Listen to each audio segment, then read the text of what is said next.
All right, we are live. Hello, everybody. We are back with State of the Revolution. Heather and Jeremy here. And today we are going to be talking about a speech by the author and civil rights activist James Baldwin. Heather recently informed me that it was featured on an episode of a new series called Lovecraft Country.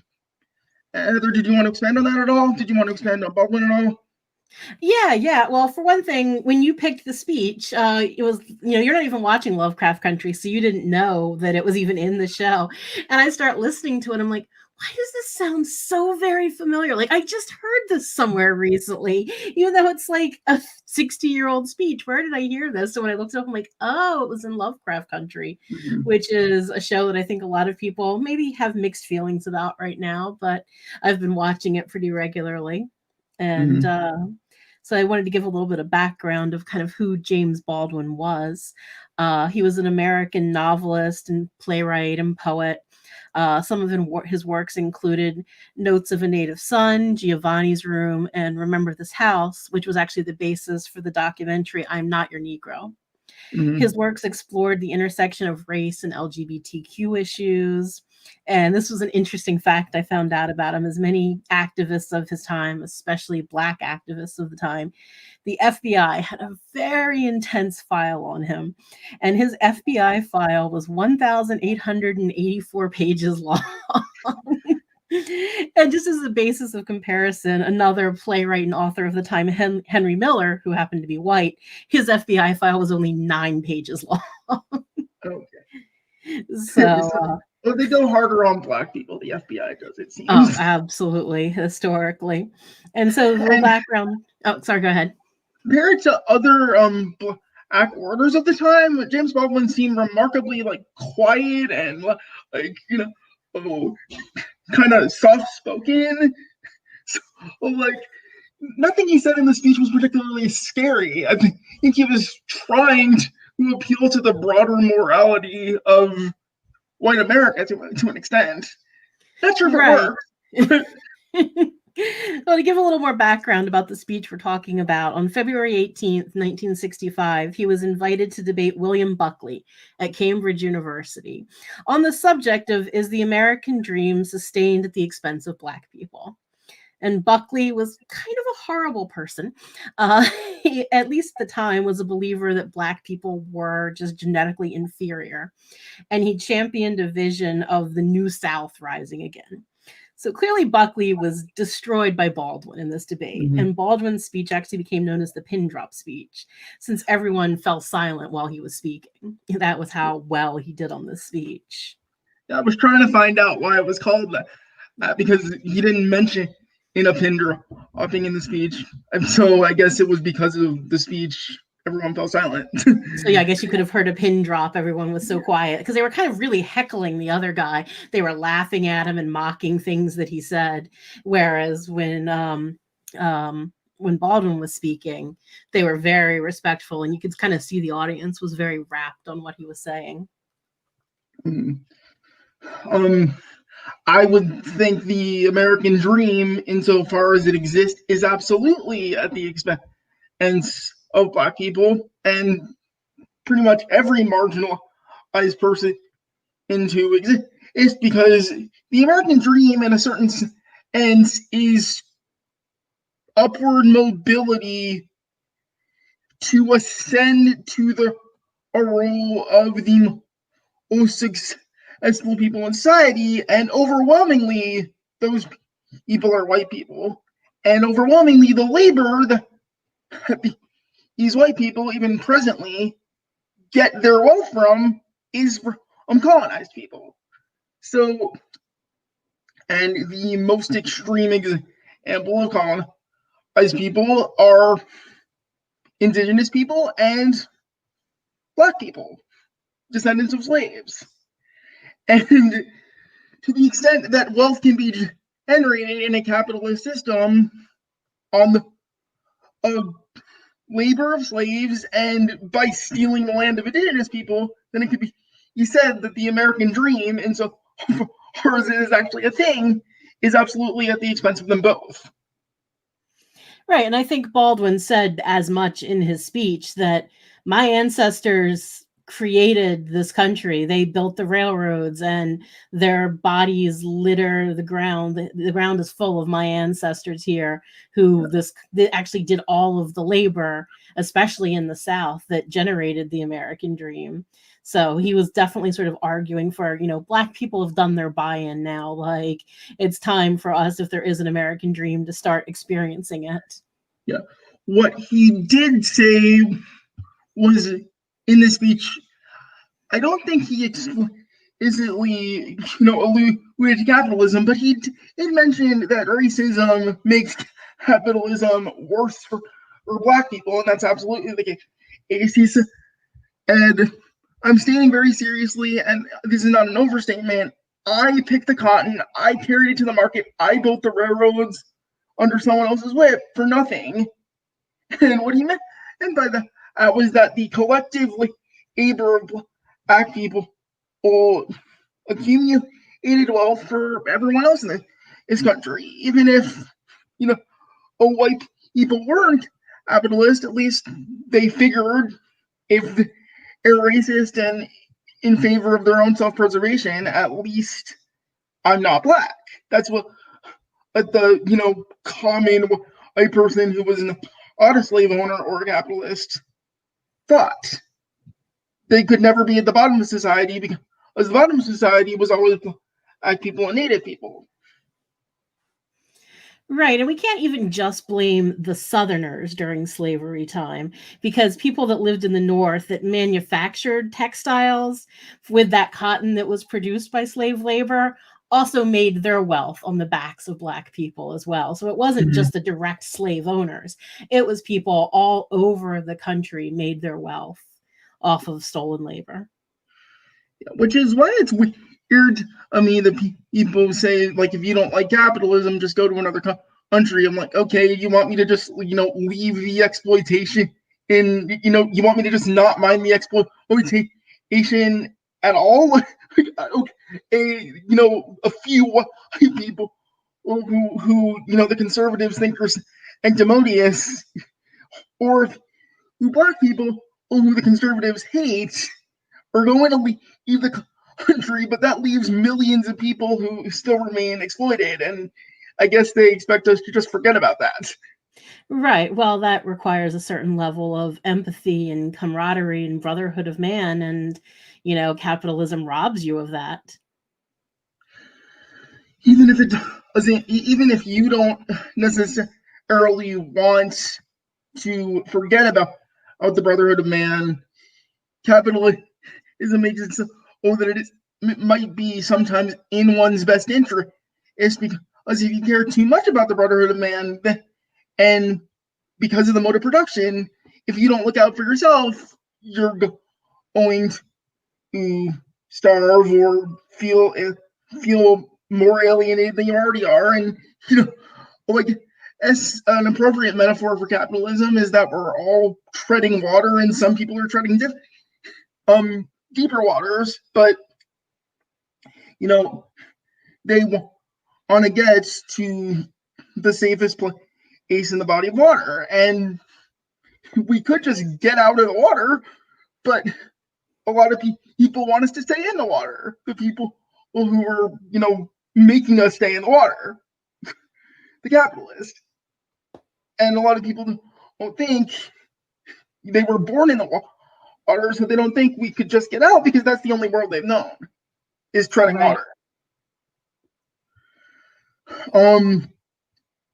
There's a very telling passage of a white life versus Black life that Baldwin illustrates. He says, if you walk out of Harlem, right out of Harlem, the world agrees that what you see is much bigger, cleaner, whiter, richer, safer than where you are. They collect the garbage. People obviously pay their life insurance. The children look happy and safe. You're not. And you go back home, and it would seem that of course, that it's an act of God that this is true, that you belong where white people have put you. And to think of it as,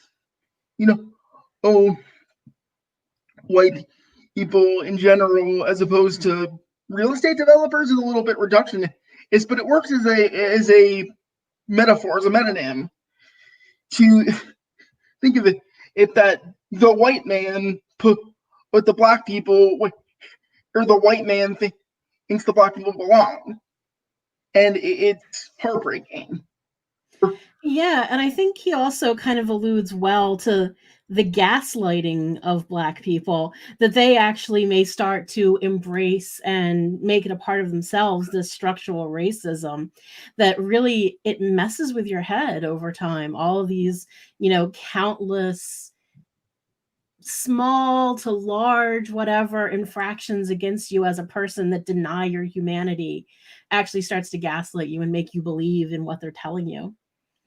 And I And thought Baldwin go ahead. really did a good job too of talking about the gaslighting of white people as well, where people that if you believe that you're better than someone else just based on the color of your skin, and it robs you of that empathy, you're gaslighted from being your real self, and you're turned into some kind of monster, even though you don't view yourself as a monster, because you're so indoctrinated into this society that you have to break away from it, that gaslighting and what you're taught. So I thought he did a really good job of showing the gaslighting of both populations of people. If you, and basically, if you feel that you being white is important, how little must you have that you need to cling on to that? And how little of a personhood and identity must you be clinging to if being white, which isn't ever giving you specifically anything because it's the absence of racialization. If you need to maintain nothing, all that you have. There's another quote in here where he said, and that he thinks that if black people had not been taken to America, the labor movement would have been better. What white laborers, white workers, even white union workers, felt the need to be better, in a better position than their black coworkers. And I'm using coworker very broadly here. In general, people part of the working class. Um, but anyway, there's another argument to be made at what white people, or even white people who work for a living, put themselves in another social strata by not being a slave, by being above the slave, by being above the of people who were victimized by Jim Crow, or by not being in prison for or doing the things that black people go to prison and go to prison for life for. They're in another social class, and as simple as the social hierarchy may seem, there are a bunch of sub hierarchies within it. There's, in a sense, not just the owner and the worker, but there are workers who want to maintain the ownership structure because they're comfortable, and living under a system not plundered in colonialism would make them less comfortable, would make them have to work for themselves instead of relying on cheap, quote unquote, third world labor. At they don't have to make any production decisions. They can just get cheap goods and not think about the slave labor that went into that. And even now, or not think about the things made in prison, even now. Right. And I think that kind of lack of empathy is a lot of what Baldwin talked about. Like, you could honestly say his entire speech was saying Black Lives Matter, that it's so relevant still today. He was talking about the humanity of Black people and having to sell that to people like, yeah, we're actually human. Like, at the time, that was a debate he had to have at Cambridge University. And it's so much of it is still around today. And what I was really so impressed with during his speech was how well he kind of related the Black experience to a room full of relatively wealthy white men at Cambridge University. He really explained when you're a baby or a small child, you think everyone's equal. You don't know that you're somehow non-human to people. And it's a harsh realization that maybe happens at 6 or 7 of, okay, I'm hated by the society. I have no rights. And then when you get to be 30 and you realize, and now it's affecting my children. Like that was, I think, a gut punch for a lot of people in the room. Mhm. And it could even be said that, you know, people, children of ours, is our, demoralized by society, and its adults are not put in a position to care about them. I can only imagine how children, and especially black and brown children, by virtue of being children, and as well as being black and brown, are affected by the pandemic, or affected by Zoom learning, and you know even before that, lack of school budgeting, and not encouraging in creativity and intellectual stimulation. And you know people go to school just because they're forced to. Ooh, and some people don't go to school because they think it's boring, and you know at the point where you stop going to school, or you don't spend a lot of time with your parents or the people who raise you, you are said to be coming from a troubled home life, and that stigmatizes you too. He's James Baldwin said at one point that it's a lot of black people's goal to quote unquote get out of the ghetto, and I Mm-hmm. think that that's still a lot of people's goals, because it is not considered a good status symbol to be living in the projects. Right. And I mean, that's sort of what they describe. Like the goal is, they move out people out and into the suburbs, which isn't a really good thing. The suburbs are another horrible invention of capitalism. But also that robs people. If your goal is to leave the community that created you, that robs people of community. That robs you of your history. That robs you of, you know, what your ancestors lived there, the people, your grandparents may still live there, and now you're being shuffled out into the suburbs for a quote unquote better life in the suburbs, and all of your connections are being stripped away. Yeah. I can't think of how many movie plots exist where people are like, ought to get to the city and live life on my own. Like, why do you have to live life on your own? When you live life with people who already love you, couldn't you foster relationships where you are? I mean, you could live wherever you want, but like, it's kind of depressing that so many people think, oh, when I can, I got to get out of this hell and experience a different hell for a little bit, on the hopes that I can, get to a promised land. And unfortunately, a lot of people's you know understanding of a good life, if they don't want to be a capitalist, is just to survive, to get paid enough so you can pay your bills. And even then, people emphasize that you don't have to like your job as long as you can live on it. And if you do like your job, then liking your job becomes work, and you like your job less because of the pressure.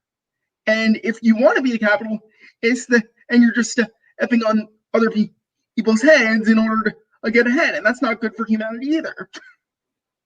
Right, all of these things are just horrible for humanity. And I think that's was sort of James Baldwin's overarching narrative that he told. Um, and I think also how he ended it was kind of his most radical. Like he was fairly calm. He wasn't saying really radical things. He was just kind of pleading for, hey, recognize me as a human. But at the end, when he finally does ready to wrap up, and he's like, if we continue to deny the American dream to those quite literally built it on their shoulders, then those that you excluded from this American dream really have no other option but to destroy this whole image of the American dream and create something that actually serves people. And you'd think that at this point, you know, Okay, and people listen. James Baldwin said over, or what year was the speech? Do you know? I think it was 65. He said in 1965, if you don't honor the American dream, then black people essentially are going to destroy America, and and people get angry at Black Lives Matter protesters for the property damage. Mm-hmm. You know, someone else and in the wake of the George Floyd shooting in Minneapolis is, they say, well, why are you tearing down your own community? It's not, but it's not ours. We don't own anything. Right. Look up her name for a second again. Right. And while you're looking it up, I just wanted to fill in too with one of the other things he said that it just feels so very relevant was he was when talking about Kennedy, when Kennedy said, oh, well, maybe in 40 years we'll have a black president. And black people are like, we have to, maybe if we're good for 40 years, we'll finally get to have a black president. Like, what is this shit you're trying to feed us? And go ahead. Her name is Kimberly Jones. She had an extended metaphor of playing Monopoly with somebody, but all the money that you generated went over to your opponent. And the line that people remember from that speech, if you've seen it, is the social contract is broken. You broke the contract. Fuck your target. I have some criticisms of people who want to destroy things without having in mind whether to reconstruct things a different way, but it's not really, it's to say when people are expressing spontaneous anger or for someone not from the neighborhood to be like, you guys really should have done this. It probably should be someone in the same city whispering in their ear saying, hey, what if you took control of that target instead? We don't have to destroy everything. And there were people in the parking lots of the Target in Minneapolis, redistributing goods. It was closer to the beginning of the pandemic, after all. I think, and this is, horrible to say, that it was the first riot of the pandemic season. And, this is reality now. Riot of the pandemic season. And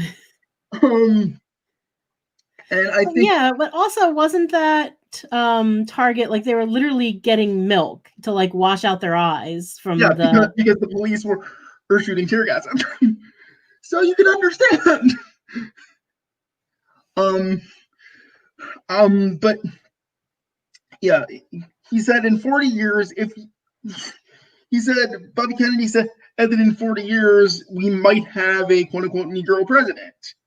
And I guess him and a black president who would uphold classical American values. And unfortunately, classical American values are for there to be an upper class and an underclass.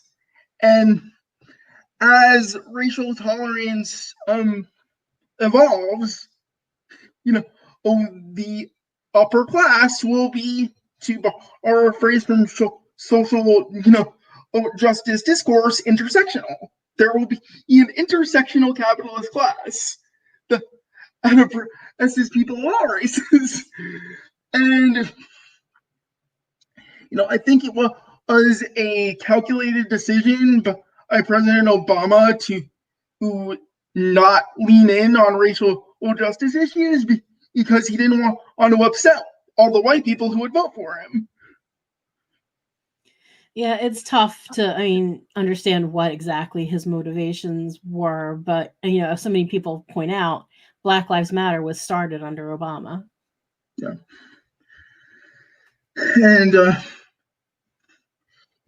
to his credit, he didn't as explicitly accuse them of destroying cities as President Trump has, but it's still weird to say, hey, the first President Trump. Yeah, let's not end on that note. We're coming up on our the 25-minute mark. We should not even talk about Trump at this point in time. But you know, oh, I guess to the capitalist class, there were enough people all resigned to, wanting in just any representation that it was exciting to elect a black figurehead to the American Empire. And unfortunately, that's what happened because, if anyone was effective at combating the empire and got out into political leadership, I don't think electing, the current figurehead of the American empire would have been even possible because the empire would have been dismantled. Right. So we only do have a couple of minutes left, and I wanted to try to bring it back to Baldwin if we can. Of what part of it did you think you were most moved by of his speech? I think his ending was probably the most important because he warned tangibly of the dangers of gentrification and you know oh of that acknowledging the humanity of black people and every person would mean an entire restructuring of society. And I think that he also said more towards the beginning that if the 15th Amendment was not acknowledged, giving political equality to black people, he sees no reason that the Civil Rights and Voting Rights Act would be acknowledged now, and now being 1965. And unfortunately, whenever there's progress for a underprivileged social class, people work to get it rolled back. So I think some of the things that he was saying that were very telling of the present. Gentrification is still a huge issue. There was a black president about the same time that Bobby Kennedy said there would be, and income and racial inequality is worse than ever. Baldwin felt very prophetic in a lot of the things he talked about. It almost feels like he knew what was coming, but I guess it's just you can see the timelines of history and they don't lead towards equality and they do not move much. Where it does move, I think, is corporations superficially, acknowledging the importance of racial equality. With like Taco Bell setting up scholarships or saying Black Lives Matter in their ads or whatever it is. But other than that, and maybe being more polite, social media, for example, has let out a bunch of odious opinions that in the 1970s, 80s, and 90s, people might have felt more compelled to hide. Now, behind pseudo-anonymity, they don't get to hide that.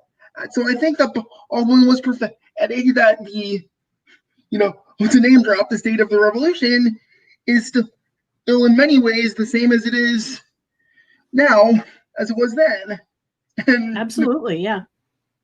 We need to work harder to, fully realize a vision of equality, both racial equality and economic equality. And the people leading that fight need to be,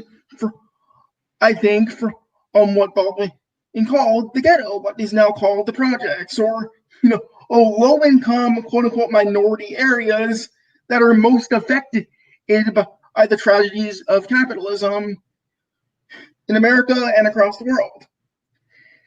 I think in many ways the American dream does need to be wrecked, but it also needs to be structured into something new and maybe changed to Turtle Island, the actual name of the continent. So that's what I want to leave on here. I think it's very important to acknowledge the, profound truths that Baldwin said in this speech where you can hear a pin drop.